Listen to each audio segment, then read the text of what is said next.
नमस्कार बंधुरा पोस्त टू पास्तार आरो एक रेसिपिते आपनादेर सबाइके स्वागत।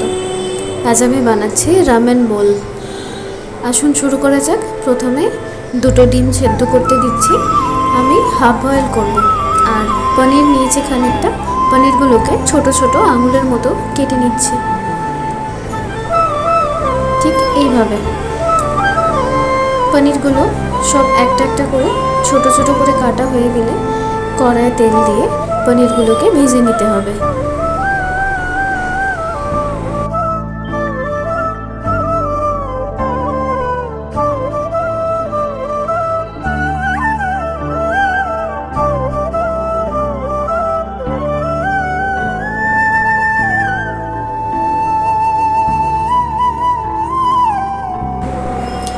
ওদিকে পারফেক্ট হাফ বয়েল করার জন্য ডিমটাকে একদম 7 মিনিট ফুটিয়ে একটা বাটিতে যদি বরফ দিয়ে জল দিয়ে ডিমটা ডুবিয়ে রাখা হয় তাহলে ডিমটা ছাড়াতেও অসুবিধা হয় না আর একদম পারফেক্টলি হাফ বয়েল ডিম পাওয়া যায়।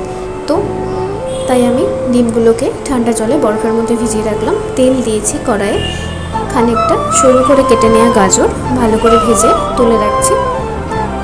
আরও খানিকটা তেল দিয়ে কিছুটা পালং শাক শুধুমাত্র নুন আর সাদা তিল দিয়ে ভেজে নেব।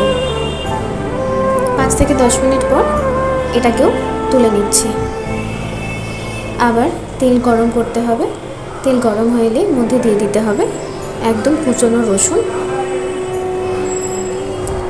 সামান্য আদা দেওয়া যেতে পারে, আমি আদা স্কিপ করেছি।